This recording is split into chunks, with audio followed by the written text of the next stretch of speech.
ਕੱਲ ਦੇ ਗੁਰਬਾਣੀ ਵਿਚਾਰ ਦੇ ਲੇਖ ਵਿੱਚ ਅਸੀਂ ਪੜ੍ਹਿਆ ਸੀ ਕਿ ਦੋ ਤਰ੍ਹਾਂ ਨਾਲ ਸਾਡਾ ਮਨ ਢੀਠ ਹੋ ਜਾਂਦਾ ਹੈ, ਕੋਮਲ ਆਤਮਕ ਵਲਵਲਿਆਂ ਨੂੰ ਗ੍ਰਹਿਣ ਕਰਨ ਤੋਂ ਅਸਮਰੱਥ ਹੋ ਜਾਂਦਾ ਹੈ।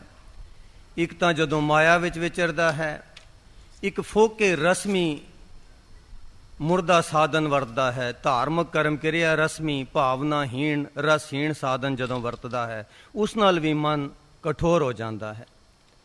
ਸੋ ਹੁਣ ਉਹ ਕਿਹੜਾ ਸਾਧਨ ਹੈ ਜਿਸ ਨਾਲ ਅਸੀਂ ਆਪਣੀ ਰਸਮੀ ਧਾਰਮਿਕ ਕਰਮ ਕਿਰਿਆ ਨੂੰ ਸਫਲ ਆਤਮਿਕ ਕਿਰਿਆ ਵਿੱਚ ਬਦਲ ਸਕਦੇ ਹਾਂ, ਇਹ ਅੱਜ ਦੇ ਗੁਰਬਾਣੀ ਵਿਚਾਰ ਦੇ ਲੇਖ ਵਿੱਚ ਦਰਸਾਇਆ ਗਿਆ ਹੈ। ਇਸ ਤੋਂ ਇਲਾਵਾ ਆਤਮਿਕ ਉਡਾਰੀਆਂ ਮਾਰਨ ਲਈ ਦੋ ਸੰਗਲ ਵੀ ਹਨ ਜਿਨ੍ਹਾਂ ਨੂੰ ਤੋੜਨਾ ਜ਼ਰੂਰੀ ਹੈ। ਇੱਕ ਅਧਿਆਤਮਿਕ ਜੀਵਨ ਸ਼ੁਰੂ ਕਰਨ ਤੋਂ ਪਹਿਲਾਂ, ਇੱਕ ਅਧਿਆਤਮਿਕ ਜੀਵਨ ਸ਼ੁਰੂ ਕਰਨ ਤੋਂ ਬਾਅਦ ਦਾ। ਆਓ ਪਿਆਰ ਨਾਲ ਸਰਵਣ ਕਰੀਏ। 84 ਲੱਖ ਜੂਨਾਂ ਵਿੱਚ ਵਿਚਰਦਿਆਂ ਹੋਇਆਂ ਬੜੇ ਭਾਗਾਂ ਨਾਲ ਜੀਵ ਨੂੰ ਮਨੁੱਖਾ ਦੇਹੀ ਮਿਲਦੀ ਹੈ ਤਾਂ ਕਿ ਉਹ ਆਪਣੇ ਸੋਮੇ ਅਤੇ ਦਾਤੇ ਪਰਮਾਤਮਾ ਨੂੰ ਮੁੜ ਮਿਲ ਸਕੇ। ਹਾਂਜੀ, 84 ਲੱਖ ਜੂਨਾਂ ਵਿੱਚ ਵਿਚਰਦਿਆਂ ਹੋਇਆਂ ਬੜੇ ਭਾਗਾਂ ਨਾਲ ਜੀਵ ਨੂੰ ਇਹ ਮਨੁੱਖਾ ਦੇਹੀ ਮਿਲਦੀ ਹੈ ਤਾਂ ਕਿ ਉਹ ਆਪਣੇ ਸੋਮੇ ਅਤੇ ਦਾਤੇ ਪਰਮਾਤਮਾ ਨੂੰ ਮੁੜ ਮਿਲ ਸਕੇ। ਕਬੀਰ ਮਾਨਸ ਜਨਮ ਦੁਲੰਭ ਹੈ, ਹੋਏ ਨਾ ਬਾਰੈ ਬਾਰ, ਜਿਉ ਬਨ ਫਲ ਪਾਕੇ ਭੋਏ ਗਿਰੈ, ਬੌਰ ਨਾ ਲਾਗੈ ਡਾਰ। ਜਨਮ ਜਨਮ ਭਰ ਮਤ ਫਿਰਿਓ, ਮਿਟਿਓ ਨਾ ਜਮ ਕੋ ਤਰਾਸ, ਕਉ ਨਾਨਕ ਹਰ ਭਜ ਮਨਾ, ਨਿਰਭੈ ਪਾਵੈ ਬਾਸ। ਇਹ ਮਾਨਸ ਜਨਮ ਅਮੋਲ ਹੈ, ਮਿਲਨੇ ਕੀ ਵੇਲਾ। 184 ਭਰਮ ਤੇ ਦੁਲਭ ਜਨਮ ਅਪਾਇਓ, ਰਤਨ ਜਵਾਹਰ ਬੰਜਣ ਆਇਓ, ਕਾਲਰ ਲਾਜ ਚਲਾਇਓ।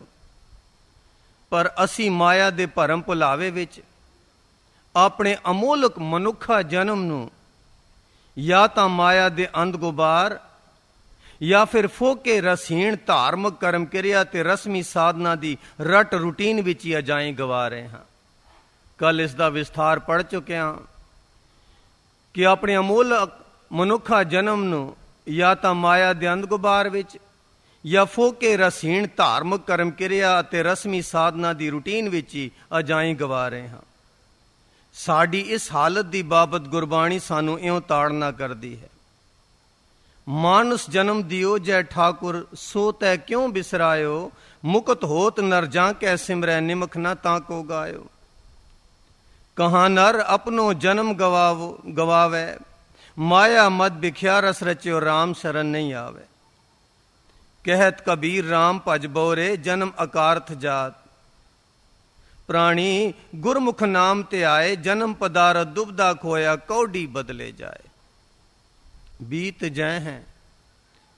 ਜੈ ਹੈ ਜਨਮ ਅਕਾਜ ਰੇ, ਨਿਸ ਦਿਨ ਸੁਨ ਕੇ ਪੁਰਾਨ, ਸਮਝਤ ਨਹਿਰੇ ਅਜਾਨ, ਕਾਲ ਤੋਂ ਪਹੁੰਚਿਓ ਆਨ, ਕਹਾਂ ਜਹ ਭਾਜਰੇ। ਸੋ ਪਰਮਾਰਥ ਦੇ ਰਸਤੇ ਵਿੱਚ ਦਿਮਾਗੀ ਧਾਰਮਿਕ ਗਿਆਨ ਵੀ ਬੜਾ ਸੂਖਮ ਤੇ ਪੱਕਾ ਸੰਗਲ ਹੈ ਤੇ ਇਸ ਬਾਰੇ ਗਿਆਨੀਆਂ ਤੇ ਵਿਦਵਾਨਾਂ ਨੂੰ ਖੁਦ ਸੋਝੀ ਨਹੀਂ ਹੈ। ਗਿਆਨ ਦੇ ਸੂਖਮ ਸੰਗਲਾਂ ਤੋਂ ਮੁਕਤ ਹੋਣਾ ਵੀ ਅਤ ਕਠਿਨ ਹੈ, ਕਿਉਂਕਿ ਇਹਨਾਂ ਨੂੰ ਆਪਣੇ ਗਿਆਨ ਦੀ ਪੂਰਨਤਾ ਤੇ ਨਿਪੁੰਨਤਾ ਦੀ ਮੋਟੀ ਪਾਣ ਚੜੀ ਹੋਈ ਹੁੰਦੀ ਹੈ। ਇਸ ਲਈ ਇਹ ਉਚੇਰੇ ਆਤਮਕ ਚਲਕਾਰੇ ਲਿਸ਼ਕਾਂ ਰੰਗ ਰਸ ਸੂਖਮ ਪ੍ਰੇਮ ਦੇ ਵਲਵਲਿਆਂ ਤੋਂ ਵਾਂਝੇ ਰਹਿ ਜਾਂਦੇ ਹਨ। ਲੋਕਾਂ ਦੀ ਤਾਂ ਤੀਖਣ ਬੁੱਧੀ ਦੇ ਜ਼ਰੀਏ ਮਾਨਸਿਕ ਤਸੱਲੀ ਹੋ ਜਾਂਦੀ ਹੈ, ਪਰ ਸਿਵਾਏ ਆਪਣੀ ਹਉਮੈ ਨੂੰ ਪੱਠੇ ਪਾਉਣ ਦੇ ਉਹ ਸੂਖਮ ਆਤਮਕ ਵਲਵਲਿਆਂ ਚਲਕਾਰਿਆਂ ਤੇ ਇਲਾਹੀ ਦੇਸ਼ ਦੀਆਂ ਉਡਾਰੀਆਂ ਤੋਂ ਬਿਲਕੁਲ ਕੋਰੇ ਰਹਿੰਦੇ ਹਨ।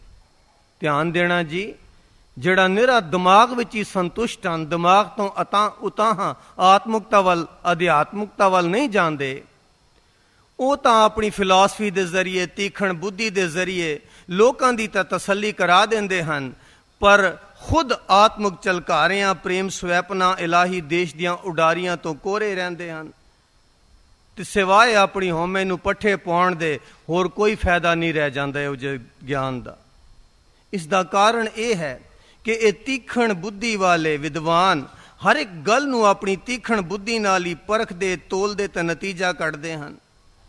ਅਸੀਂ ਬੁੱਧੀ ਮੰਡਲ ਵਾਲੇ ਕੀ, ਕਿਉਂ ਤੇ ਕਿਵੇਂ ਦੀ ਖੋਜ ਵਿੱਚ ਅਜਾਈਂ ਵਕਤ ਅਤੇ ਸ਼ਕਤੀ ਖਰਚ ਕਰ ਰਹੇ ਹਾਂ। ਇਹਨਾਂ ਦਾ ਸਾਰਾ ਜ਼ੋਰ ਇਹ ਹੈ, ਇਹ ਕੀ ਹੈ, ਕਿਉਂ ਹੋਇਆ, ਕਿਵੇਂ ਹੋਇਆ। ਆਤਮਿਕਤਾ ਦੀ ਕੋਈ ਗੱਲ ਨਹੀਂ ਆਉਂਦੀ, ਇਹਦੇ ਵਿੱਚ ਹੀ ਆਪਣੀ ਵਕਤ ਤੇ ਸ਼ਕਤੀ ਫਿਲਾਸਫੀਆਂ ਵਿੱਚ ਜ਼ਾਇਆ ਕਰ ਦਿੰਦੇ। ਸੋ ਇਲਾਹੀ ਝਲਕ, ਇਹ ਲਿਸ਼ਕਾਂ, ਇਹ ਰਸ ਰੰਗ, ਇਹ ਪ੍ਰੇਮ ਸਵੈਪਨਾ, ਇਹ ਵਿਸਮਾਦ ਅਵਸਥਾ, ਇਹ ਤਾਂ 3 ਗੁਣਾ ਤੋਂ ਉੱਪਰ ਚੌਥੇ ਪਦ ਦੇ ਅਨੁਭਵੀ ਵਿਸ਼ੇ ਹਨ। ਸਾਡੀ ਦਿਮਾਗੀ ਸੋਝੀ 3 ਗੁਣਾ ਵਿੱਚ ਹੀ ਵਿਚਰ ਸਕਦੀ ਹੈ ਤੇ ਚੌਥੇ ਪਦ ਦੀ ਵਿਸਮਾਦੀ ਖੇਡ ਨੂੰ ਪਕੜ ਨਹੀਂ ਸਕਦੀ, ਜਿਸ ਨੂੰ ਅਸੀਂ ਆਪਣੀ ਅਲਪ ਬੁੱਧੀ ਨਾਲ ਚੀਰ ਫਾੜ ਕਰਕੇ ਸਮਝਣ, ਬੁੱਝਣ ਤੇ ਵਿਚਾਰਨ ਦੀ ਕੋਸ਼ਿਸ਼ ਕਰਦੇ ਹਾਂ। ਇਹ ਤਾਂ ਬੁੱਧੀ ਦਾ ਵਿਸ਼ਾ ਹੀ ਨਹੀਂ ਆਤਮਿਕ ਮੰਡਲ, ਤੇ ਅਸੀਂ ਕੀ ਕਰਦੇ ਹਾਂ, ਤੀਖਣ ਬੁੱਧੀ ਨਾਲ ਚੀਰ ਫਾੜ ਕੇ ਇਸ ਨੂੰ ਸਮਝਣ ਦੀ ਕੋਸ਼ਿਸ਼ ਕਰਦੇ ਹਾਂ। ਜਿਵੇਂ ਰਾਗ ਦੀਆਂ ਸੂਖਮ ਤਰੰਗਾਂ ਸਿਰਫ ਰਾਗੀ ਹੀ ਅਨੁਭਵ ਕਰਕੇ ਮਾਣ ਸਕਦੇ ਹਨ, ਆਮ ਨਾਵਾਕਫ ਲੋਕਾਂ ਲਈ ਤਾਂ ਉਹ ਟੂੰ ਟਾਂ ਹੀ ਹੈ। ਗਿਆਨ ਧਿਆਨ ਸਭ ਕੋਈ ਰਵੈ, ਬਾਂਧਨ ਬਾਂਧਿਆ ਸਭ ਜਗ ਪਵੈ। ਸਾਹਿਬ ਅਕਲ ਨਾ ਤੋਲੀਐ, ਕਥਨ ਨਾ ਪਾਇਆ ਜਾਏ, ਕਥਨੈ ਕਹਿਣ ਨਾ ਛੁੱਟੀਐ, ਨਾ ਪੜ ਪੁਸਤਕ ਭਾਰ। ਕਹਿਨ ਕਹਾਵਨ ਇਹ ਕੀਰਤ ਕਰ ਲਾ, ਕਥਨ ਕਹਿਨ ਤੇ ਮੁਕਤਾ, ਗੁਰਮੁਖ ਕੋਈ ਵਿਰਲਾ। ਕਬੀਰ ਮੈਂ ਜਾਣਿਓ ਪੜਬੋ ਭਲੋ, ਪੜ ਬੇਸਿਓ ਭਲ ਜੋਗ। ਇਸ ਦਾ ਮਤਲਬ ਇਹ ਨਹੀਂ ਕਿ ਅਸੀਂ ਦਿਮਾਗੀ ਗਿਆਨ ਅਥਵਾ ਵਿਦਿਆ ਨਹੀਂ ਪੜ੍ਹਨੀ ਅਤੇ ਵਿਗਿਆਨਕ ਖੋਜ ਨਹੀਂ ਕਰਨੀ। ਅਸੀਂ ਮਾਇਆ ਵਿੱਚ ਵਿਚਰਦੇ ਹਾਂ ਅਤੇ ਦਿਮਾਗੀ ਗਿਆਨ ਤੇ ਵਿਗਿਆਨ ਇਹ ਸਾਡੇ ਜੀਵਨ ਦੇ ਅੰਗ ਹਨ। ਪਰ ਇਸ ਦਿਮਾਗੀ ਗਿਆਨ ਨੂੰ ਹੀ ਅੰਤਮ ਮੰਜ਼ਲ ਨਹੀਂ ਸਮਝਣਾ ਚਾਹੀਦਾ, ਬਲਕਿ ਸਾਡੀ ਦਿਮਾਗੀ ਵਿਦਿਆ ਤਦ ਹੀ ਸਫਲ ਹੋ ਸਕਦੀ ਹੈ ਜੇਕਰ ਇਸ ਕਾਇਨਾਤ ਦੇ ਪਿੱਛੇ ਲੁਕੇ ਹੋਏ ਪਰਮਾਤਮਾ ਦਾ ਅਧਿਆਤਮਕ ਗਿਆਨ ਜਾਂ ਸੋਝੀ ਵੀ ਪ੍ਰਾਪਤ ਹੋਵੇ। ਕਾਇਨਾਤ ਦੇ ਜ਼ਰੇ ਜ਼ਰੇ ਪਿੱਛੇ ਰੱਬ ਲੁਕਿਆ ਹੋਇਆ ਹੈ ਅਤੇ ਕੁਦਰਤ ਦੇ ਹਰ ਪੱਖ ਵਿੱਚ ਆਪਣਾ ਜਲਵਾ ਦਿਖਾ ਰਿਹਾ ਹੈ। ਜੇ ਤਾ ਕੀਤਾ ਤੇ ਤਾ ਨਾਮ, ਵਿਣ ਨਾਵੇਂ ਨਾਹੀ ਕੋ ਥਾਂ। ਦੁਈ ਕੁਦਰਤ ਸਾਜੀਐ, ਕਰ ਆਸਣ ਡਿਠੋ ਚਾਉ।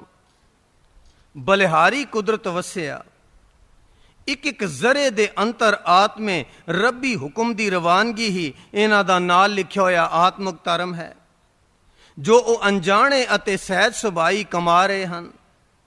ਇਸ ਤਰ੍ਹਾਂ ਕਾਇਨਾਤ ਦਾ ਹਰ ਇੱਕ ਪੱਤਾ, ਫਲ, ਫੁੱਲ, ਪੱਥਰ, ਹਵਾ, ਪਾਣੀ ਆਦਿ ਦਾ ਹਰ ਜੁਜ਼ ਉਸ ਗੁਪਤੀ ਆਤਮਿਕ ਧਰਮ ਦਾ ਧਾਰਮਿਕ ਗ੍ਰੰਥ ਹੈ, ਜਿਸ ਵਿੱਚ ਮੁਕੰਮਲ ਆਤਮਿਕ ਧਰਮ ਦਾ ਤਤ ਗਿਆਨ ਭਰਿਆ ਹੋਇਆ ਹੈ। ਪਰ ਇਨਸਾਨ ਦੀ ਸੀਮਤ ਬੁੱਧੀ ਇਹਨਾਂ ਗੁਪਤ ਆਤਮਿਕ ਗ੍ਰੰਥਾਂ ਨੂੰ ਪੜ੍ਹਨ ਬੁੱਝਣ ਤੋਂ ਅਸਮਰੱਥ ਹੈ।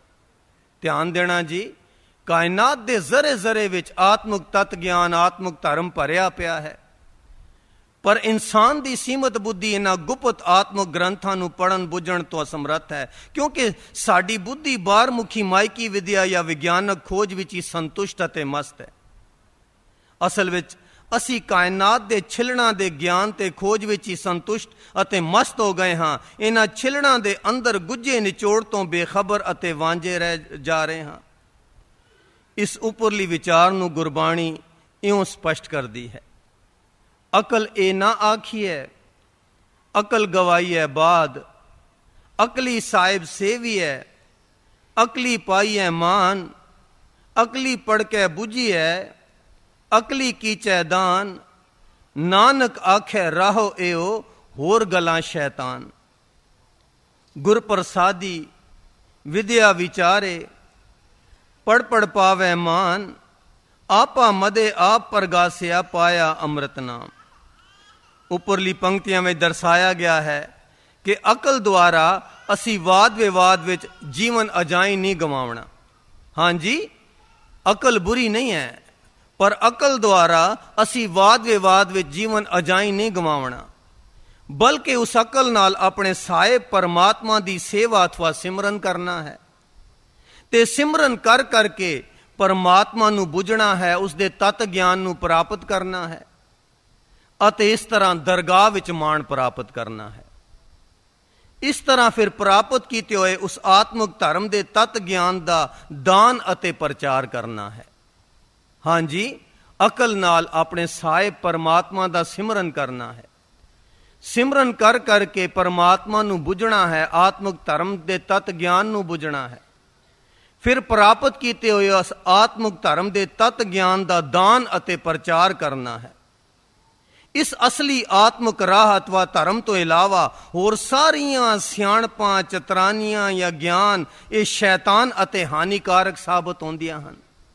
ਇੱਥੋਂ ਤੱਕ ਤਾਂ ਠੀਕ ਹੈ ਕਿ ਅਕਲ ਦੁਆਰਾ ਪਰਮਾਰਥ ਦਾ ਰਸਤਾ ਸਮਝਿਆ, ਸਿਮਰਨ ਦਾ ਰਸਤਾ, ਸਿਮਰਨ ਕਰ ਕਰਕੇ ਅੰਤਰਾਤਮੇ ਪਰਮਾਤਮਾ ਨੂੰ ਬੁੱਝਿਆ, ਉਸ ਦੇ ਤਤ ਗਿਆਨ ਨੂੰ ਅਨੁਭਵ ਕੀਤਾ ਆਤਮਿਕ ਧਰਮ ਦੇ, ਤੇ ਉਸ ਦੀ ਦਰਗਾਹ ਵਿੱਚ ਮਾਣ ਪ੍ਰਾਪਤ ਕੀਤਾ। ਫਿਰ ਅੰਤਰ ਆਤਮੇ 'ਚੋਂ ਜਿਹੜਾ ਗਿਆਨ ਸਫੁਟਤ ਹੋਇਆ ਉਸ ਨੂੰ ਦੁਨੀਆ ਵਿੱਚ ਉਸ ਦਾ ਪ੍ਰਚਾਰ ਕੀਤਾ। ਇਹ ਰਾਹ ਤਾਂ ਠੀਕ ਹੈ, ਪਰ ਇਸ ਤੋਂ ਅੱਗੇ ਹੋਰ ਸਾਰੀਆਂ ਸਿਆਣਪਾਂ, ਚਤਰਾਈਆਂ ਜਾਂ ਗਿਆਨ ਇਹ ਸ਼ੈਤਾਨ ਅਤੇ ਹਾਨੀਕਾਰਕ ਹਨ। ਅਧਿਆਤਮਿਕ ਤਤ ਗਿਆਨ ਤੋਂ ਬਗੈਰ ਇਹ ਸਾਡਾ ਅਧੂਰਾ ਦਿਮਾਗੀ ਗਿਆਨ ਜਾਂ ਖੋਜ ਇਹ ਫਲ ਤੋਂ ਬਗੈਰ ਬੂਟੇ ਦੀ ਨਿਆਈ ਹੈ। ਇਹ ਸਾਡੀ ਸਾਰੀ ਦਿਮਾਗੀ ਵਿਦਿਆ ਤੇ ਵਿਗਿਆਨਕ ਖੋਜ ਸਾਨੂੰ ਮਾਇਆ ਦੇ 3 ਗੁਣਾਂ ਵਿੱਚ ਹੀ ਕੈਦ ਰੱਖਦੀ ਹੈ। ਇਸ ਤੋਂ ਬਾਹਰ ਜਾਣ ਲਈ ਅਧਿਆਤਮਿਕ ਵਿਦਿਆ ਦਾ ਅਨੁਭਵ ਹੋਣਾ ਲਾਜ਼ਮੀ ਹੈ। 3 ਗੁਣੀ ਮਾਇਕੀ ਮੰਡਲ ਵਿੱਚ ਹਰ ਇੱਕ ਗੱਲ ਅਤੇ ਸ਼ੈ ਦੀ ਜੋੜੀ ਹੈ। ਇਸ ਲਈ ਜਿੱਥੇ ਦਿਮਾਗੀ ਵਿਦਿਆ ਤੇ ਵਿਗਿਆਨ ਸਾਨੂੰ ਮਾਇਕੀ ਸੁੱਖ ਪ੍ਰਦਾਨ ਕਰਦਾ ਹੈ, ਉਸ ਦੇ ਨਾਲ ਨਾਲ ਇਹੋ ਵਿਦਿਆ ਤੇ ਵਿਗਿਆਨ ਦੀ ਗਲਤ ਵਰਤੋਂ ਦੁਆਰਾ ਦੁਨੀਆ ਦੁਖੀ ਤੇ ਭੈਭੀਤ ਹੋ ਰਹੀ ਹੈ। ਮਿਸਾਲ ਵਜੋਂ ਸਾਰੇ ਦੇਸ਼ਾਂ ਦੀ ਵਿਗੜੀ ਰਾਜਨੀਤਿਕ ਦਸ਼ਾ ਤੇ ਪਰਮਾਣੂ ਬੰਬਾਂ ਦੀ ਭਰਮਾਰ ਕਾਰਨ ਸਾਰੀ ਖਲਕਤ ਨੂੰ ਤੀਸਰਾ ਵਿਸ਼ਵ ਯੁੱਧ ਬਹੁਤ ਨਜ਼ਦੀਕ ਮਹਿਸੂਸ ਹੋ ਰਿਹਾ ਹੈ ਅਤੇ ਮਾਨਸਿਕ ਸਹਿਮ ਛਾਇਆ ਹੋਇਆ ਹੈ। ਜੇ ਨਿਰੀ ਪੂਰੀ ਦਿਮਾਗੀ ਵਿਦਿਆ ਨਾਲ ਇਨਸਾਨ ਉੱਚਾ ਸੁੱਚਾ ਤੇ ਦੈਵੀ ਬਣ ਸਕਦਾ ਹੁੰਦਾ ਤਾਂ ਹੁਣ ਤਾਂ ਹੀ ਸਾਰੀ ਦੁਨੀਆ ਵਿੱਚ ਦੇਵਤਿਆਂ ਦੀ ਵਸੋਂ ਹੁੰਦੀ। ਹਾਂਜੀ, ਕਿਉਂਕਿ ਛੋਟੇ ਤੋਂ ਛੋਟੇ ਬੱਚੇ ਦੇ ਨੂੰ ਕੋਲ ਵੀ ਅੱਜ ਕੱਲ੍ਹ ਦਿਮਾਗੀ ਗਿਆਨ ਬਹੁਤ ਜ਼ਿਆਦਾ ਹੈ, ਸਮਝਦਾਰ ਹੈ, ਵਿਦਿਆ ਹੈ ਹਰ ਇੱਕ ਕੋਲ। ਸਾਰੀ ਦੁਨੀਆ ਅੱਜ ਕੱਲ੍ਹ ਤਕਰੀਬਨ ਪੜ੍ਹੀ ਲਿਖੀ ਹੈ। ਜੇ ਦਿਮਾਗੀ ਵਿਦਿਆ ਤੇ ਮਾਇਕੀ ਵਿਗਿਆਨਕ ਵਿਦਿਆ ਨਾਲ ਸਾਡਾ ਜੀਵਨ ਉੱਚਾ ਸੁੱਚਾ ਦੈਵੀ ਹੋ ਸਕਦਾ ਹੁੰਦਾ ਤਾਂ ਹੁਣ ਤਾਂ ਹੀ ਸਾਰੀ ਦੁਨੀਆ ਵਿੱਚ ਦੇਵਤਿਆਂ ਦੀ ਵਸਤੂ ਹੁੰਦੀ। ਪਰ ਅਫਸੋਸ ਤਾਂ ਇਹ ਹੈ ਕਿ ਬਾਵਜੂਦ ਇਤਨੀ ਦਿਮਾਗੀ ਵਿਦਿਆ ਤੇ ਵਿਗਿਆਨਕ ਖੋਜ ਦੇ ਸਾਡੀ ਸਮੁੱਚੀ ਸਭਿਅਤਾ ਪੁਰਾਣੇ ਜ਼ਮਾਨੇ ਨਾਲੋਂ ਵੀ ਨਿਗਰਦੀ ਹੋਈ ਇਨਸਾਨੀਅਤ ਤੋਂ ਬਹੁਤ ਗਿਰ ਚੁੱਕੀ ਹੈ ਅਤੇ ਜੀਵਨ ਗਿਲਾਨੀ ਦੇ ਵਹਿਣ ਵਿੱਚ ਬੇਤਹਾਸ਼ਾ ਰੁੜੀ ਜਾ ਰਹੀ ਹੈ। ਇਸ ਦਾ ਇੱਕੋ ਇੱਕ ਇਲਾਜ ਇਹ ਹੈ ਕਿ ਮਾਇਕੀ ਵਿਦਿਆ ਤੇ ਵਿਗਿਆਨਕ ਖੋਜ ਨੂੰ ਆਤਮਿਕ ਸੇਧ ਦਿੱਤੀ ਜਾਵੇ। ਜੇ ਬਦਲਣਾ ਹੈ ਮਾਇਕੀ ਗਿਲਾਨੀ ਨੂੰ ਤਾਂ ਇੱਕੋ ਇਲਾਜ ਹੈ ਕਿ ਮਾਇਕੀ ਵਿਦਿਆ ਤੇ ਵਿਗਿਆਨਕ ਖੋਜ ਨੂੰ ਆਤਮਿਕ ਸੇਧ ਦਿੱਤੀ ਜਾਵੇ, ਤਾਂ ਕਿ ਅਸੀਂ ਆਪਣੇ ਮਾਇਕੀ ਜੀਵਨ ਨੂੰ ਵੀ ਸੁਖਦਾਈ ਤੇ ਸਫਲ ਕਰ ਸਕੀਏ ਤੇ ਨਾਲ ਨਾਲ ਅਧਿਆਤਮਿਕ ਖੋਜ ਦੁਆਰਾ ਆਤਮਿਕ ਮੰਜ਼ਲ ਨੂੰ ਵੀ ਪ੍ਰਾਪਤ ਕਰ ਸਕੀਏ ਅਥਵਾ ਆਪਣਾ ਲੋਕ ਵੀ ਸੁਖੀ ਬਣਾ ਸਕੀਏ ਤੇ ਪਰਲੋਕ ਵੀ ਸੁਹੇਲਾ ਬਣਾ ਸਕੀਏ। ਹੁਣ ਜੇ ਕੋਈ ਜਗਿਆਸੂ ਮਾਇਕੀ ਮੋਹ ਮਾਇਆ ਦੇ ਬੰਧਨ ਮੋਹ ਮਾਇਆ ਨੂੰ ਤਿਆਗ ਵੀ ਦੇਵੇ ਤਾਂ ਅਗਾਂਹ ਉਹ ਅਧਿਆਤਮਿਕ ਬੰਧਨਾਂ ਵਿੱਚ ਫਸ ਜਾਂਦਾ ਹੈ। ਇਹ ਤਾਂ ਠੀਕ ਹੈ ਕਿ ਜੇ ਆਪਣੀ ਮਾਇਕੀ ਸੇਧ ਨੂੰ ਅਧਿਆਤਮਿਕ ਸੇਧ ਦਿੱਤੀ ਜਾਵੇ, ਮਾਇਆ ਦੀ ਬਾਹਰਮੁਖੀ ਜਿਹੜੀ ਵਿਦਿਆ ਹੈ ਵਿਗਿਆਨਕ ਖੋਜ ਦੇ ਨਾਲ ਨਾਲ ਅਧਿਆਤਮਿਕ ਖੋਜ ਕੀਤੀ ਜਾਵੇ ਤਾਂ ਇਹ ਗਿਲਾਨੀ ਘਟ ਸਕਦੀ ਹੈ। ਪਰ ਜਿਹੜਾ ਹੁਣ ਜਗਿਆਸੂ ਅਧਿਆਤਮਿਕ ਖੋਜ ਕਰਦਾ ਹੈ, ਅਗਾਂਹ ਉੱਥੇ ਅਧਿਆਤਮਿਕ ਬੰਧਨ ਆ ਜਾਂਦੇ ਹਨ। ਅਸਥੂਲ ਮਾਇਕੀ ਬੰਧਨ ਤੋੜਨੇ ਤਾਂ ਸੌਖੇ ਹਨ, ਪਰ ਧਾਰਮਿਕ ਕਰਮ ਕਿਰਿਆ ਦੇ ਫੋਕੇ ਰਸਮੀ ਬੰਧਨਾਂ ਤੋਂ ਛੁਟਕਾਰਾ ਪਾਉਣਾ ਅਤ ਔਖਾ ਜਾਂ ਨਾਮੁਮਕਿਨ ਹੈ, ਕਿਉਂਕਿ ਇਹ ਅਧਿਆਤਮਿਕ ਬੰਧਨ ਅਤ ਸੂਖਮ ਤੇ ਕੋਮਲ ਹੁੰਦੇ ਹਨ, ਜਿਸ ਤੋਂ ਜਗਿਆਸੂ ਨੂੰ ਖੁਦ ਸੋਝੀ ਨਹੀਂ ਆਉਂਦੀ ਕਿ ਉਹ ਇਹਨਾਂ ਵਿੱਚ ਜਕੜੇ ਹੋਏ ਹਨ। ਜਦ ਜਗਿਆਸੂ ਨੂੰ ਕੁਝ ਜਪ ਤਪ ਪੂਜਾ ਤੇ ਹੋਰ ਅਧਿਆਤਮਿਕ ਕਾਲਣਾ ਕਾਲਦੇ ਹੋਏ ਰਿੱਧੀਆਂ ਸਿੱਧੀਆਂ ਪ੍ਰਾਪਤ ਹੋ ਜਾਂਦੀਆਂ ਹਨ ਤਾਂ ਉਹਨਾਂ ਦੀ ਸਿੱਖੀ ਸੇਵਕੀ ਬਣ ਜਾਂਦੀ ਹੈ, ਕਿਉਂਕਿ ਉਹ ਕਰਾਮਾਤਾਂ ਦਿਖਾਉਂਦੇ ਹਨ, ਜੋ ਮੂੰਹੋਂ ਬੋਲਦੇ ਹਨ ਸੱਚ ਹੋ ਜਾਂਦਾ ਹੈ। ਦੂਜੇ ਦੀ ਦਿਲ ਦੀ ਗੱਲ ਬੁੱਝ ਲੈਂਦੇ ਨੇ। ਇਤਿਆਦਿਕ ਕਈ ਕਰਾਮਾਤਾਂ ਜਦੋਂ ਉਹਨਾਂ ਨੂੰ ਆ ਜਾਂਦੀਆਂ ਨੇ, ਅਧਿਆਤਮਿਕ ਸਾਧਨਾ ਕਰਦੇ ਹਾਂ ਤਾਂ ਫਿਰ ਉਹਨਾਂ ਦੇ ਚੇਲੇ ਬਣ ਜਾਂਦੇ ਹਨ, ਸਿੱਖੀ ਸੇਵਕੀ ਬਣ ਜਾਂਦੀ ਹੈ ਤੇ ਉਸ ਦੇ ਮਨ ਵਿੱਚ ਸਹਿਜ ਸੁਭਾਅ ਅਚੇਤ ਹੀ ਹਉਮੈ ਆ ਜਾਂਦੀ ਹੈ। ਜਿਸ ਦੀ ਉਸ ਨੂੰ ਉੱਕਾ ਹੀ ਸੋਝੀ ਨਹੀਂ ਆਉਂਦੀ। ਐਸੀ ਹਾਲਤ ਵਿੱਚ ਫਿਰ ਉਹ ਜਗਿਆਸੂ ਨਹੀਂ ਰਹਿੰਦਾ, ਅਗਾਂਹ ਆਤਮਿਕ ਮੰਡਲ ਉਸ ਨੂੰ ਭੁੱਲ ਜਾਂਦਾ ਹੈ ਤੇ ਲੋਕਾਂ ਵਿੱਚ ਸਿੱਖੀ ਸੇਵਕੀ ਵਧਣ ਕਰਕੇ ਭਲਾ ਭਲੇਰਾ ਸਾਧ ਸੰਤ ਮਹੰਤ ਮਹਾਂਪੁਰਖ ਗੁਰੂ ਸਤਿਗੁਰੂ ਮਹਾਰਾਜ ਸ੍ਰੀ 108 ਜਗਤ ਗੁਰੂ ਬਣ ਬੈਠਦਾ ਹੈ। ਧਿਆਨ ਦੇਣਾ ਜੀ, ਮਾੜਾ ਜਿਹਾ ਅਧਿਆਤਮਕਤਾ ਵੱਲ ਜਿਸਨੇ ਰੁਖ ਕੀਤਾ ਉਹ ਅਗਾਂਹ ਆਤਮਿਕ ਮੰਡਲ ਵੱਲ ਜਾਂਦਿਆਂ ਜਾਂਦਿਆਂ ਜਦੋਂ ਰਸਤੇ ਵਿੱਚ ਪਹਿਲੇ ਹੀ ਪੜਾਅ ਤੇ ਰਿੱਧੀਆਂ ਸਿੱਧੀਆਂ ਆ ਗਈਆਂ, ਉੱਥੇ ਸਿੱਖੀ ਸੇਵਕੀ ਬਣ ਗਏ, ਉੱਥੇ ਹੀ ਆਪਣੇ ਆਪ ਨੂੰ ਸੰਤ ਸਾਧ ਸ੍ਰੀ 108 ਕਹਾਉਣ ਲੱਗ ਪਏ ਤੇ ਡੇਰਾ ਜਾਂ ਮੱਠ ਜਾਂ ਠਾਠ ਬਾਠ ਰਚਾ ਕੇ ਆਪਣੀ ਪੂਜਾ ਪ੍ਰਤਿਸ਼ਠਾ ਨੂੰ ਵਧਾਉਂਦਾ ਹੈ। ਇਹਨਾਂ ਦੀ ਸੂਖਮ ਹਉਮੈ ਨੂੰ ਉਹਨਾਂ ਦੇ ਸਿੱਖ ਸੇਵਕ ਖੂਬ ਵਡਿਆਈ ਦੇ ਪੱਠੇ ਪਾ ਪਾ ਕੇ ਪਾਲਦੇ ਹਨ। ਨਤੀਜਾ ਇਹ ਹੁੰਦਾ ਹੈ ਕਿ ਆਤਮਿਕ ਤੌਰ ਤੇ ਉਹਨਾਂ ਦੀ ਰੂਹਾਨੀ ਤਰੱਕੀ ਰੁਕੀ ਨਹੀਂ ਜਾਂਦੀ, ਬਲਕਿ ਰਸਾਤਲ ਵੱਲ ਖਿਸਕਣਾ ਸ਼ੁਰੂ ਹੋ ਜਾਂਦੀ ਹੈ ਤੇ ਆਪਣੇ ਆਲੇ ਦੁਆਲੇ ਧਾਰਮਿਕ ਰਜਵਾੜਾ, ਡੇਰਾ, ਜਥਾ, ਸੰਪਰਦਾ ਠਾਠ ਬਾਠ ਬਣਾ ਲੈਂਦੇ ਹਨ। ਮਿਸਾਲ ਦੇ ਤੌਰ ਤੇ ਪਿਛਲੇ ਜ਼ਮਾਨੇ ਵਿੱਚ ਵਲੀ ਕੰਧਾਰੀ, ਮੀਆਂ ਮਿੱਠਾ, ਨੂਰ ਸ਼ਾਹ ਦੀ ਹੋ ਗੁਜ਼ਰੇ ਹਨ, ਪਰ ਅੱਜ ਕੱਲ ਤਾਂ ਇਹਨਾਂ ਦੀ ਅੱਗੇ ਨਾਲੋਂ ਵੀ ਬਹੁਲਤਾ ਵਿਖਾਈ ਦੇ ਰਹੀ ਹੈ। ਇਸ ਤਰ੍ਹਾਂ ਅਨੇਕਾਂ ਇਮਾਨਦਾਰ ਜਗਿਆਸੂ ਆਤਮਿਕ ਪੰਧ ਉੱਤੇ ਚੱਲਦੇ ਰਾਹ ਵਿੱਚ ਅਟਕ ਜਾਂਦੇ ਹਨ, ਕਿਉਂਕਿ ਜਿਹੜੀ ਸਾਧਨਾ ਸ਼ੁਰੂ ਕਰਦੇ ਹਨ ਇਮਾਨਦਾਰੀ ਨਾਲ, ਤੜਪ ਹੁੰਦੀ ਹੈ ਉਹਨਾਂ ਨੂੰ ਆਤਮਿਕ ਮੰਡਲ ਦੀ, ਤਾਂ ਹੀ ਤਾਂ ਮੋਹ ਮਾਇਆ ਨੂੰ ਤਿਆਗ ਕੇ ਅਧਿਆਤਮਕਤਾ ਵਿੱਚ ਆਉਂਦੇ ਹਨ। ਪਰ ਇਮਾਨਦਾਰੀ ਨਾਲ ਸ਼ੁਰੂ ਕਰਦੇ ਹੋਇਆਂ ਜਦੋਂ ਸਿੱਖੀ ਸੇਵਕੀ ਬਣ ਗਈ, ਰਾਹ ਵਿੱਚ ਅਟਕ ਜਾਂਦੇ ਹਨ। ਕਬੀਰ ਸਿੱਖ ਸਾਖਾ ਬਹੁਤੇ ਕੀਏ, ਕੇਸੋ ਕੀਓ ਨਮੀਤ, ਚਾਲੇ ਥੇ ਹਰ ਮਿਲਨ ਕੋ, बीचे अटक्यो ची। कबीर माया तजी तो क्या पाया, जो मान तजा नहीं जाए, मान मुनि मुनवर गले, मान सबे को खाए। हम बड़ कब कुलीन हम पंडित, हम जोगी सन्यासी, ज्ञानी गुनी सूर हम दाते, ए बुध कबे न नासी। घाट ना किन्हीं कहाया, सब कहते हैं पाया। ਐਸੇ ਹਉਮੈ ਦੇ ਅਧਿਆਤਮਕ ਗੜ ਵਿੱਚ ਕੈਦ ਹੋਈਆਂ ਰੂਹਾਂ ਦੀ ਮਾਨਸਿਕ ਅਦੋਗਤੀ ਬੜੀ ਤਰਸਯੋਗ ਹੈ, ਕਿਉਂਕਿ ਇਸ ਸੂਖਮ ਹਉਮੈ ਗੜ ਨੂੰ ਸਤਿਗੁਰੂ ਜਾਂ ਕੋਈ ਬਖਸ਼ਿਆ ਹੋਇਆ ਮਹਾਂਪੁਰਸ਼ ਹੀ ਤੋੜ ਸਕਦਾ ਹੈ। ਸ਼ੁਰੂ ਵਿੱਚੋਂ ਹੀ ਇਸ ਤੋਂ ਸੁਚੇਤ ਰਹਿਣਾ ਚਾਹੀਦਾ ਹੈ, ਕਿਉਂਕਿ ਇੱਕ ਵਾਰੀ ਜਗਿਆਸੂ ਇਸ ਸੂਖਮ ਹਉਮੈ ਭਰਮ ਗੜ ਵਿੱਚ ਫਸ ਗਿਆ ਤਾਂ ਉਸ ਦੇ ਫਿਰ ਭਰਮ ਨੂੰ ਤੋੜਨਾ ਬਹੁਤ ਕਠਿਨ ਹੈ। ਜਾਂ ਤਾਂ ਪੂਰਨ ਸਤਿਗੁਰੂ ਫਿਰ ਤੋੜ ਸਕਦਾ ਹੈ ਮਿਹਰ ਕਰਕੇ, ਜਾਂ ਕੋਈ ਬਖਸ਼ਿਆ ਹੋਇਆ ਮਹਾਂਪੁਰਖ। गुर के चरण ते आए तू टूटे माया बन, संत प्रसाद महासुख पाया, सगले बंधन काटे। संत शरण संत टहल करी, धन बंद और सगल जंजारो, अवर कायते छूट परी। मन मेरे साध शरण छुटकारा, जिन हर जपिया तिन फल पाया, सब टूटे माया फंदे। बिन नामे को छूटे नाई, सब बादी जमकाल, कह रविदास सबे जग लूटिया, हम तो एक राम कह छूटिया। सो दो तरह के बंधनों ਨੂੰ ਆਪਣੇ ਆਪ ਨੂੰ ਬਚਾਉਣਾ ਹੈ। ਪਹਿਲਾ ਤਾਂ ਦਿਮਾਗੀ ਗਿਆਨ ਵਿੱਚ ਸੰਤੁਸ਼ਟ ਨਹੀਂ ਹੋਣਾ, ਉਸ ਤੋਂ ਅਗਾਂਹ ਅਧਿਆਤਮਕਤਾ ਵੱਲ ਜਾਣਾ ਹੈ। ਦਿਮਾਗੀ ਗਿਆਨ ਤੋਂ ਸਿਰਫ ਇਤਨਾ ਕੰਮ ਲੈਣਾ ਹੈ ਕਿ ਸਿਮਰਨ ਕਰਕੇ ਆਪਣੇ ਅੰਤਰਾਤਮੇ ਆਤਮਿਕ ਧਰਮ ਨੂੰ ਬੁੱਝਣਾ ਹੈ। ਤੇ ਦੂਸਰਾ, ਆਤਮਿਕ ਧਰਮ ਵੱਲ ਰੁਖ ਕਰਦੇ ਹਾਂ ਜਦੋਂ ਰਿੱਧੀਆਂ ਸਿੱਧੀਆਂ ਆ ਜਾਂਦੀਆਂ ਹਨ, ਉਸ ਵੇਲੇ ਸਿੱਖੀ ਸੇਵਕੀ ਹਉਮੈ ਸੂਖਮ ਹਉਮੈ ਦੇ ਭਰਮ ਗੜ ਤੋਂ ਆਪਣੇ ਆਪ ਨੂੰ ਇਸ ਬੰਧਨ ਤੋਂ ਬਚਾਉਣਾ ਹੈ। ਸੋ ਹੁਣ ਉਹ ਕਿਹੜਾ ਪੌੜੀ ਹੈ ਜਾਂ ਕਿਹੜਾ ਸਾਧਨ ਹੈ, ਉਹ ਕੀ ਵਿਚੋਲਾ ਹੈ ਜਿਹੜੇ ਸਾਡੇ ਬਾਹਰਮੁਖੀ ਰਸਮੀ ਸਾਧਨਾ ਨੂੰ ਜਿਹੜੇ ਹਨ ਸਫਲ ਆਤਮਿਕ ਕਿਰਿਆ ਬਣਾ ਦਿੰਦਾ ਹੈ। ਇਸ ਦਾ ਵਿਸਥਾਰ ਗੁਰਮੁਖ ਪਿਆਰਿਆਂ ਨੇ ਕੀਤਾ ਹੈ ਕਿ ਪਰਮਾਤਮਾ ਨੇ ਪ੍ਰੀਤ ਡੋਰੀ ਜਿਹੜੀ ਹੈ ਉਹ ਕਾਇਨਾਤ ਦੇ ਜ਼ਰੇ ਜ਼ਰੇ ਦੇ ਅੰਦਰ ਪਾਈ ਹੈ। ਇਹ ਜਿਹੜੀ ਪ੍ਰੀਤ ਡੋਰੀ ਅੰਤਰਾਤਮੇ ਹੈ, ਇਸ ਇਲਾਹੀ ਪ੍ਰੀਤ ਡੋਰੀ ਨੂੰ ਅਨੁਭਵ ਕਰਨਾ, ਮਹਿਸੂਸ ਕਰਨਾ, ਅਨੁਭਵ ਕਰਕੇ ਫਿਰ ਇਸ ਦੀ ਖਿੱਚ ਖਾਣੀ, ਇਸ ਦੀਆਂ ਖਿੱਚ ਦੀਆਂ ਪ੍ਰੇਮ ਤਣਾਵਾਂ ਮਾਣਨੀਆਂ ਹੀ ਜੀਵ ਦਾ ਧਰਮ ਹੈ, ਧਾਰਮਿਕ ਸਾਧਨਾ ਹੈ, ਪ੍ਰੇਮ ਭਗਤ ਹੈ, ਆਤਮਿਕ ਮੰਜ਼ਲ ਹੈ। ਦੂਜੇ ਲਫ਼ਜ਼ਾਂ ਵਿੱਚ ਇਲਾਹੀ ਪ੍ਰੇਮ ਸਵੈਪਨਾ ਤੇ ਸ਼ਰਧਾ ਭਾਵਨੀ ਨਾਲ ਕੀਤੇ ਹੋਏ ਪਾਠ ਪੂਜਾ, ਭਜਨ ਬੰਦਗੀ, ਕਰਮ ਕਿਰਿਆ, ਦਾਨ ਪੁੰਨ, ਸਿਮਰਨ, ਕੀਰਤਨ, ਸ਼ਬਦ ਸੁਰਤ ਕਮਾਈ ਤੇ ਹੋਰ ਅਨੇਕਾਂ ਧਾਰਮਿਕ ਸਾਧਨ ਸਭ ਜਗਿਆਸੂ ਦੀ ਪਰਵਾਨ ਤੇ ਸਫਲ ਧਾਰਮਿਕ ਕਮਾਈ ਹੈ। ਧਿਆਨ ਦੇਣਾ ਜੀ, ਕਿਰਿਆ ਤਾਂ ਉਹੀ ਹੁੰਦੀ ਹੈ ਜਿਵੇਂ ਕੱਲ ਪੜ੍ਹਿਆ। ਕਿਸੇ ਨੇ ਉਸ ਨੂੰ ਰਸਮੀ ਰੂਟੀਨ ਬਣਾ ਲਿਆ, ਕਿਸੇ ਨੇ ਸਫਲ ਨੇਮ ਬਣਾ ਲਿਆ।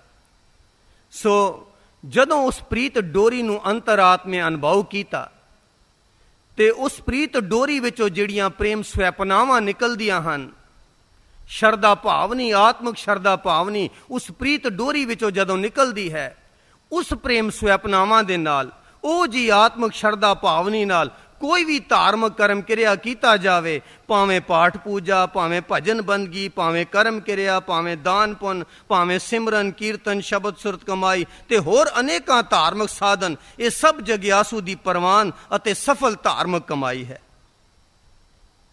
ਕਿਤੇ ਪ੍ਰਕਾਰ ਨਾ ਟੂਟੋ ਪ੍ਰੀਤ, ਦਾਸ ਤੇਰੇ ਕੀ ਨਿਰਮਲ ਰੀਤ।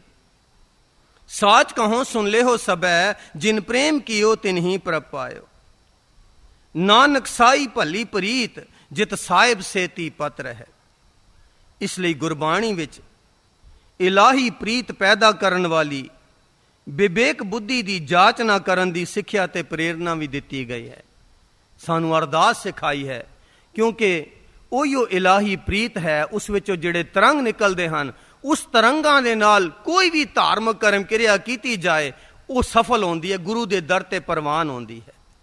ਇਸੇ ਲਈ ਇਲਾਹੀ ਪ੍ਰੀਤ ਪੈਦਾ ਕਰਨ ਵਾਲੀ ਵਿਵੇਕ ਬੁੱਧੀ ਦੀ ਜਾਂਚਨਾ ਲਈ, ਵਿਵੇਕ ਬੁੱਧੀ ਲਈ ਸਾਨੂੰ ਜਾਂਚਨਾ ਕਰਨੀ ਵੀ ਗੁਰਬਾਣੀ ਵਿੱਚ ਸਿਖਾਈ ਹੈ। ਕਿਵੇਂ? ਤੈਸੀ ਬੁੱਧ ਕਰੋ ਪਰਗਾਸਾ, ਲਾਗੈ ਪ੍ਰਭ ਸੰਗ ਪ੍ਰੀਤ।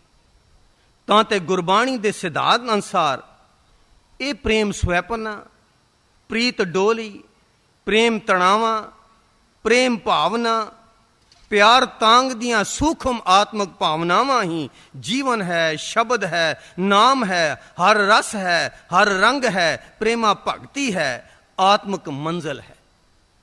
ਫਿਰ ਦੁਹਰਾ ਦਈਏ, ਜਿਹੜੀਆਂ ਪ੍ਰੀਤ ਡੋਰੀ ਵਿੱਚੋਂ ਆਤਮਿਕ ਪ੍ਰੇਮ ਭਾਵਨਾਵਾਂ ਨਿਕਲਦੀਆਂ ਹਨ, ਉਹੀਓ ਜੀਵਨ ਹੈ, ਉਹੀਓ ਸ਼ਬਦ ਹੈ, ਨਾਮ ਹੈ। ਉਸ ਵਿੱਚ ਸਵਾਦ ਹੈ ਕੋਈ ਮਹਾਂ, ਹਰ ਰਸ ਹੈ, ਹਰ ਰੰਗ ਹੈ, ਪ੍ਰੇਮ ਭਗਤੀ ਹੈ, ਆਤਮਿਕ ਮੰਜ਼ਲ ਹੈ। ਐਸੀਆਂ ਆਤਮਿਕ ਪ੍ਰੇਮ ਸਵੈਪਨਾਵਾਂ ਵਾਲੀਆਂ ਭਾਵਨਾਵਾਂ ਤੋਂ ਬਿਨਾਂ ਇਨਸਾਨ ਦਾ ਜੀਵਨ ਰੁੱਖਾ ਸੁੱਖਾ ਤੇ ਮੁਰਦਾ ਹੋ ਜਾਂਦਾ ਹੈ।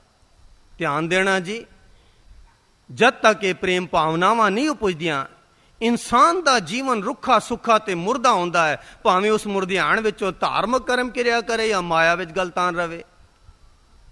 ਜੋ ਬੰਦ ਜਾਣਦੇ ਨਾ ਡਰਾਂ, ਜੇ ਸਹਿ ਪ੍ਰੀਤ ਨਾ ਜਾਏ। ਜੋ ਬੰਦ ਜਾਣਦੇ ਨਾ ਡਰਾਂ, ਜੇ ਸਹਿ ਪ੍ਰੀਤ ਨਾ ਜਾਏ। ਫਰੀਦਾ ਕੀਤੀ ਜੋ ਬਨ ਪ੍ਰੀਤ ਬਿਨ ਸੁੱਕ ਗਏ ਕੁਮਲਾਏ। ਜਿਸ ਪਿਆਰੇ ਸਿਉਨੇ ਹੋ ਤਿਸ ਆਗੇ ਮਰ ਚਲੀਐ। ਤ੍ਰਿਗ ਜੀਵਨ ਸੰਸਾਰ ਤਾਂ ਕੇ ਪਾਛੈ ਜੀਵਨ। ਅੰਤਰ ਪਿਰੀ ਪਿਆਰ ਕਿਉਂ ਪਿਰ ਬਿਨ ਜੀਵੀਐ ਰਾਮ। ਅਤ ਸੁੰਦਰ ਕੁਲੀਨ ਚਤਰ ਮੁਖ ਗਿਆਨੀ ਤਨਵੰਤ। ਮਿਰਤਕ ਕਹੀਏ ਨਾਨਕਾ ਜੈ ਪ੍ਰੀਤ ਨਹੀਂ ਭਗਵੰਤ। ਇਲਾਹੀ ਪ੍ਰੇਮ ਭਾਵਨਾ ਰਹਿਤ ਮੁਰਦੇ ਜੀਵਨ ਵਿੱਚੋਂ ਹਉਮੈ ਅਤੇ ਦੂਜੇ ਭਾਵ ਦੀ ਸੜਿਆਨ ਤੇ ਬਦਬੂ ਉਪਜਦੀ ਹੈ, ਜਿਸ ਨਾਲ ਅਸੀਂ ਆਪ ਵੀ ਦਵੈਤ ਘਿਰਨਾ ਤੇ ਤਵਸਬ ਵਿੱਚ ਸੜੀ ਜਾਂਦੇ ਹਾਂ ਤੇ ਦੂਜਿਆਂ ਨੂੰ ਵੀ ਸਾੜੀ ਜਾਂਦੇ ਹਾਂ। ਧਿਆਨ ਦੇਣਾ ਜੀ, ਕਈ ਵਾਰੀ ਅਸੀਂ ਦੇਖਦੇ ਹਾਂ ਧਾਰਮਿਕ ਕਰਮ ਕਿਰਿਆ ਕਰਨ ਵਾਲੇ ਵੀ ਆਪਸ ਵਿੱਚ ਲੜਦੇ ਖਹਿੰਦੇ ਰਹਿੰਦੇ ਹਨ, ਕਿਉਂਕਿ ਪ੍ਰੇਮ ਭਾਵਨਾਵਾਂ ਉਹ ਪ੍ਰੀਤ ਡੋਰੀ ਚੋਂ ਉਪਜੀਆਂ ਹੋਈਆਂ ਪ੍ਰੇਮ ਭਾਵਨਾਵਾਂ ਨੂੰ ਨਹੀਂ ਮਾਣਿਆ। ਸੋ ਇਲਾਹੀ ਪ੍ਰੇਮ ਭਾਵਨਾਵਾਂ ਰਹਿਤ ਉਸ ਮੁਰਦੇ ਜੀਵਨ ਵਿੱਚੋਂ ਹਉਮੈ ਤੇ ਦੂਜੇ ਭਾਵ ਦੀ ਸੜਿਆਨ ਤੇ ਬਦਬੂ ਉਪਜਦੀ ਹੈ, ਜਿਸ ਨਾਲ ਅਸੀਂ ਆਪ ਵੀ ਦਵੈਤ ਘਿਰਨਾ ਤੇ ਤਵਸਬ ਵਿੱਚ ਸੜੀ ਜਾਂਦੇ ਹਾਂ ਤੇ ਦੂਜਿਆਂ ਨੂੰ ਵੀ ਸਾੜੀ ਜਾਂਦੇ ਹਾਂ। ਇਸ ਤਰ੍ਹਾਂ ਮਾਇਕੀ ਮੰਡਲ ਦੇ ਬਾਹਰਮੁਖੀ ਧਰਮ ਅਤੇ ਅੰਤਰਮੁਖੀ ਇਲਾਹੀ ਮੰਡਲ ਦੇ ਆਤਮਿਕ ਧਰਮ ਦੇ ਵਿਚਕਾਰ ਪ੍ਰੇਮ ਸਵੈਪਨਾ ਜਾਂ ਪ੍ਰੀਤ ਡੋਰੀ ਹੀ ਇੱਕੋ ਇੱਕ ਪੌੜੀ ਹੈ, ਵਿਚੋਲਾ ਹੈ, ਸੌਖਾ ਸਾਧਨ ਹੈ। ਧਿਆਨ ਦੇਣਾ ਜੀ, ਉਹ ਵਿਚੋਲਾ, ਉਹ ਪੌੜੀ, ਉਹ ਕੀ ਹੈ ਜਿਹੜੇ ਸਾਡੇ ਬਾਹਰਮੁਖੀ ਮਾਇਕੀ ਮੰਡਲ ਦੇ ਧਾਰਮਿਕ ਕਰਮ ਕਿਰਿਆ ਨੂੰ ਆਤਮਿਕ ਧਰਮ ਦੀ ਕਰਮ ਕਿਰਿਆ ਵਿੱਚ ਬਦਲ ਦਿੰਦੇ ਹਨ? ਉਹ ਹੈ ਪ੍ਰੀਤ ਡੋਰੀ। ਇਸ ਤਰ੍ਹਾਂ ਮਾਇਕੀ ਮੰਡਲ ਦੇ ਬਾਹਰਮੁਖੀ ਧਰਮ ਤੇ ਅੰਤਰਮੁਖੀ ਇਲਾਹੀ ਮੰਡਲ ਦੇ ਆਤਮਿਕ ਧਰਮ ਦੇ ਵਿਚਕਾਰ ਪ੍ਰੇਮ ਸਵੈਪਨਾ ਜਾਂ ਪ੍ਰੀਤ ਡੋਰੀ ਹੀ ਇੱਕੋ ਇੱਕ ਪੌੜੀ ਹੈ, ਵਿਚੋਲਾ ਹੈ ਤੇ ਸੌਖਾ ਸਾਧਨ ਹੈ। ਤੇ ਜਦੋਂ ਇਸ ਪ੍ਰੀਤ ਡੋਰੀ ਵਿੱਚੋਂ ਪ੍ਰੇਮ ਸਵੈਪਨਾਵਾਂ ਉਪਜਦੀਆਂ ਹਨ ਤੇ ਉਸ ਪ੍ਰੇਮ ਸਵੈਪਨਾਵਾਂ ਦੁਆਰਾ ਇਹ ਜਿਹੜੇ ਦੋਨੋਂ ਕਿਸਮ ਦੇ ਸੰਗਲ ਸਨ, ਇਹਨਾਂ ਤੋਂ ਆਪਣੇ ਆਪ ਨੂੰ ਬਚਾ ਕੇ ਆਤਮਿਕ ਉਡਾਰੀਆਂ ਲੱਗਦੀਆਂ ਹਨ ਤਾਂ ਕੀ ਹੁੰਦਾ ਹੈ? ਹਾਂਜੀ, ਇਸੇ ਪ੍ਰੇਮ ਸਵੈਪਨਾਵਾਂ ਦੀਆਂ ਆਤਮਿਕ ਉਡਾਰੀਆਂ ਨੂੰ ਗੁਰਬਾਣੀ ਵਿੱਚ ਹਰ ਭਗਤ, ਪ੍ਰੇਮ ਭਗਤ, ਪ੍ਰੇਮ ਵਿਛੋਹ, ਭਾਉ ਭਗਤ, ਪ੍ਰੇਮ ਰਸ, ਪ੍ਰੇਮ ਰੰਗ, ਪਿਆਰੀ ਪ੍ਰੀਤ, ਪਿਰੀ ਪਿਆਰ, ਸੱਚੀ ਆਸ਼ਕੀ, ਪ੍ਰੇਮ ਪਟੋਲਾ, ਲਾਲ ਰੰਗ, ਮਜੀਠਾ ਰੰਗ, ਹਰ ਹਰ ਸ਼ਰਧਾ, ਭਾਉ ਭੋਜਨ, ਹਾਰ ਸ਼ਿੰਗਾਰ, ਪ੍ਰੇਮ ਠਗੌਰੀ, ਮਹਾਕੇਲ, ਚਲੂਲਾ ਰੰਗ, ਰੰਗ ਰਲੀਆਂ, ਮਨ ਮੋਤੀ ਚੂਰ, ਵਡ ਗਹਿਨ ਗਹਿਨਈਆ, ਆਸ ਪਿਆसी सेज, सेजड़िए अडंबर, प्रभ मिलने की निशानी ते चरण कमल की मौज आदि शब्दां नाल दर्शाया गया है। ऐसे जड़े अल्फाज वरते गए हैं बहुत उच्चे सुच्चे आत्मक जड़ी अवस्था है उसकी लिखायक हैं। ये कदों प्राप्त होंदे हैं? जदों असी प्रीत डोरी नूं अनुभव करके उस प्रीत डोरी विचों प्रेम स्वैपनावां आत्मिक तरंग या इलाही भावनावां पुजदियां हैं। उस इलाही भावनावां द्वारा असी जदों आत्मिक मंडल विच उडारियां मारदे हां, उन्हां नूं फिर इहो जे अमोलक शब्दां नाल संबोधित कीता गया उन्हां उडारियां नूं।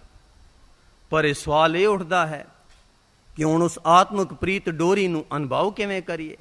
ये तां पता चल गया प्रीत डोरी जिहड़ी है ਉਹੀ ਵਿਚੋਲਾ ਹੈ ਬਾਰਮੁਖੀ ਧਰਮ ਨੂੰ ਅੰਤਰਮੁਖੀ ਧਰਮ ਵਿੱਚ ਬਦਲਣ ਦਾ, ਤੇ ਉਸ ਵਿੱਚੋਂ ਜਿਹੜੀਆਂ ਸਵੈਪਨਾਵਾਂ ਨਿਕਲਦੀਆਂ ਹਨ ਉਹ ਸਾਡੀ ਬਾਰਮੁਖੀ ਰਸਮੀ ਧਾਰਮਿਕ ਕਰਮ ਕਿਰਿਆ ਨੂੰ ਵੀ ਸਫਲ ਆਤਮਿਕ ਕਿਰਿਆ ਬਣਾ ਦਿੰਦੇ ਹਨ। ਸੋ ਇਹ ਪ੍ਰੀਤ ਡੋਰੀ ਅਨੁਭਵ ਕਿਵੇਂ ਹੋਵੇ, ਇਹ ਜ਼ਰੂਰੀ ਗੱਲ ਹੈ। ਨਿਰਸੰਦੇਹ ਇਹ ਊਚਮ ਊਚੀ ਸੂਚਮ ਸੂਚੀ ਬਖਸ਼ਿਸ਼ ਗੁਰ ਪ੍ਰਸਾਦ ਬਖਸ਼ੇ ਹੋਏ ਗੁਰਮੁਖਾਂ ਦੀ ਸੰਗਤ ਤੇ ਸ਼ਬਦ ਸੁਰਤ ਦੀ ਕਮਾਈ ਦੁਆਰਾ ਪ੍ਰਾਪਤ ਹੋ ਸਕਦੀ ਹੈ। ਧਿਆਨ ਦੇਣਾ ਜੀ, ਜਿਉਂ-ਜਿਉਂ ਮਹਾਂਪੁਰਖਾਂ ਦੀ ਸੰਗਤ ਵਿੱਚ ਵਿਚਰ ਕੇ ਅਸੀਂ ਸ਼ਬਦ ਸੁਰਤ ਦੀ ਕਮਾਈ ਕਰਦੇ ਹਾਂ, ਕਮਾਈ ਕਰਦਿਆਂ ਗੁਰੂ ਦੀ ਕਿਰਪਾ ਦੁਆਰਾ ਉਹ ਪ੍ਰੀਤ ਡੋਰੀ ਅਨੁਭਵ ਹੁੰਦੀ ਹੈ, ਜਿਸ ਨਾਲ ਫਿਰ ਜੋ ਵੀ ਧਾਰਮਿਕ ਕਰਮ ਕਿਰਿਆ ਕਰੀਏ ਉਹ ਸਫਲ ਹੁੰਦੀ। ਇਸ ਲਈ ਸ਼ਬਦ ਸੁਰਤ ਦੀ ਕਮਾਈ ਇਹ ਮੁੱਢਲਾ ਕੰਮ ਹੈ ਜਿਹੜਾ ਬਹੁਤ ਜ਼ਰੂਰੀ ਹੈ, ਸਭ ਤੋਂ ਪਹਿਲੇ ਸਾਨੂੰ ਕਰਨਾ ਚਾਹੀਦਾ ਹੈ। ਨਿਰਸੰਦੇਹ ਇਹ ਊਚਮ ਊਚੀ ਸੂਚਮ ਸੂਚੀ ਬਖਸ਼ਿਸ਼ ਗੁਰ ਪ੍ਰਸਾਦ ਬਖਸ਼ੇ ਹੋਏ ਗੁਰਮੁਖਾਂ ਦੀ ਸੰਗਤ ਤੇ ਸ਼ਬਦ ਸੁਰਤ ਦੀ ਕਮਾਈ ਦੁਆਰਾ ਹੀ ਪ੍ਰਾਪਤ ਹੋ ਸਕਦੀ ਹੈ। ਭਾਉ ਭੋਜਨ ਸਤਗੁਰ ਤੁਠੇ ਪਾਏ, ਹਰ ਅੰਮ੍ਰਿਤ ਭਗਤ ਭੰਡਾਰ ਹੈ ਗੁਰ ਸਤਗੁਰ ਪਾਸੇ ਰਾਮ ਰਾਜੇ। ਸਭੇ ਵੰਡ ਵੰਡ ਦਿੱਤੀਆਂ ਭਾਉ ਭਗਤ ਕਰ ਸੱਚ ਪਿਆਰਾ, ਭਗਤ ਵਚਲ ਸਤਗੁਰ ਨਿਰੰਕਾਰਾ। ਸਾਧ ਸੰਗਤ ਬਿਨਾ ਭਾਵ ਨਹੀਂ ਉਪਜੈ, ਭਾਵ ਬਿਨ ਭਗਤ ਨਹੀਂ ਹੋਏ ਤੇਰੀ। ਕਿਰਪਾ ਕਰੇ ਜਿਸ ਪਾਰ ਬ੍ਰਹਮ ਹੋਵੇ ਸਾਧੂ ਸੰਗ, ਜਿਉਂ ਜਿਉਂ ਉਹ ਵਧਾਈ ਹੈ त्यों त्यों हरस्यों रंग। कबीर चंदन का बिरवा पला, बेड़े और टाक पलास, ओए भी चंदन होए रहे बसे जो चंदन पास। शब्द सेती मन मिलिया, सच्चै लाया पाओ। शब्द सेती मन मिलिया, सच्चै लाया पाओ। जिसनू प्रेम मन वसाए, साचे शब्द सहज सुभाए। गुर कै शब्द सलाई है, अंतर प्रेम प्यार। हाँ जी, गुर कै शब्द सलाई है, हुण नतीजा की निकल रहा, अंतर प्रेम प्यार। हाँ जी, इहो इलाही प्यार रूपी नाल लिखिया होया इको एक सर्व सांझा आत्मक धर्म ही गुप्त नाम है। जिस नाम की असी गल करते हाँ, वो प्रीत डोरी द्वारा जदों प्रीत डोरी नूं अनुभव किया, उस प्रेत डोरी द्वारा उस दियां स्वैपनावां द्वारा आत्मक मंडल विच उडारियां लगियां, आत्मक धर्म नूं अनुभव किया, उसे नूं ही गुरबाणी विच गुप्त नाम किया गया है। रस पिंडड़ी चरणात किया गया है। आनंद आनंद दी कंबड़ी, आत्म हिंडोला, आत्म रस दा वाह विरोला, आत्म महारस, आत्म मौज, आत्म मस्ती, अनहा धुनी, दामनी जोत, अब चली जोत, आत्म लहर, मिठड़ी आत्म कंबणी, गुप्त गुजड़ा लाल, बबीहे लई स्वांति बूंद, ते मरजीवड़ियां दा देश ते अगमी लरजस किया गया है। हाँ जी, यो ही ਆਤਮਿਕ ਧਰਮ ਇਹ ਇਲਾਹੀ ਵਲਵਲਾ ਹੈ, ਇਹ ਅਨਹਦ ਚੁਨਕਾਰ ਹੈ, ਇਹ ਚੁੰਬਕੀ ਖਿੱਚ ਹੈ, ਇਹ ਸੱਚਾ ਨਿਸ਼ਾਨ ਹੈ, ਇਹ ਮੁਕਤੀ ਦਾਤਾ ਹੈ, ਇਹ ਸਹਿਜ ਰਸ ਹੈ, ਇਹ ਕਾਇਆ ਕੰਚਨ ਹੈ, ਇਹ ਸਹਿਜ ਜਗੋਟਾ ਹੈ, ਇਹ ਅੰਤਰ ਨਾਮ ਨਿਦਾਨ ਹੈ, ਇਹ ਖੂਟਾ ਅੰਮ੍ਰਿਤ ਭਰਿਆ ਹੈ, ਇਹ ਹਰ ਬੁਕਲ ਹੈ, ਇਹ ਸੁਖ ਸਾਗਰ ਹੈ, ਇਹ ਲਕਟੀ ਟੋਣੀ ਹੈ, ਇਹ ਜਾਲਮ ਨਕੜਾ ਹੈ, ਇਹ ਖੀਵਾ ਅੰਮ੍ਰਿਤ ਹੈ, ਇਹ ਖੋਂਦ ਖੁਮਾਰੀ ਹੈ, ਇਹ ਲਾਲ ਅਮੋਲਾ ਹੈ, ਇਹ ਮਿਲਾਵਨ ਹਾਰਾ ਹੈ, ਇਹ ਗੋਬਿੰਦ ਗਜਿਆ ਹੈ, ਇਹ ਅੱਖਰਹੀਣ ਹੈ, ਇਹ ਬੋਲੀਹੀਣ ਹੈ, ਇਹ ਦੇਸ਼ਕਾਲਹੀਣ ਹੈ, ਇਹ ਰਵਰਿਆ ਭਰਪੂਰ ਹੈ, ਇਹ ਜੀਵਨ ਰੂਪ ਹੈ, ਇਹ ਪਿਰਮ ਪਿਆਲਾ ਹੈ, ਇਹ ਜੀਵਨ ਰੌਂ ਹੈ। ਪਰ ਇਹ ਆਤਮਿਕ ਮੰਡਲ ਦੀ ਖੇਲ ਔਖੀ ਤੇ ਨਿਰਾਲੀ ਹੈ। ਧਿਆਨ ਦੇਣਾ ਜੀ, ਇਹ ਕੋਈ ਸੌਖਾ ਕੰਮ ਨਹੀਂ ਕਿ 2-4 ਘੰਟਿਆਂ 2-4 ਦਿਨ ਜਾਂ 2-4 ਸਮਾਗਮ ਆ ਗਏ ਸੰਗਤ ਵਿੱਚ, ਘੰਟਾ 2 ਘੰਟਾ ਸਿਮਰਨ ਕਰ ਲਿਆ ਤੇ ਪ੍ਰਾਪਤ ਹੋ ਜਾਏ। ਇਹ ਤਾਂ ਲਗਾਤਾਰ ਪ੍ਰੋਸੈਸ ਹੈ, ਘਾਲਣਾ ਹੈ। ਉਸਤਤ ਨਿੰਦਾ ਦੋ ਤੇ ਆਗੇ, ਖੋਜੈ ਪਦ ਨਿਰਬਾਨਾ, ਜਨ ਨਾਨਕ ਇਹ ਖੇਲ ਕਠਨ ਹੈ, किन्हू गुरमुख जाना। कबीर कसौटी राम की, झूठा टिकै न कोय। कबीर कसौटी राम की, झूठा टिकै न कोय। राम कसौटी सो सह जो मरजीवा होए। ये औखी आत्मक खेड बख्शे होए गुरमुख प्यारियां दी संगत ते अगवाई विच सौखी ते रसीली हो जाती है।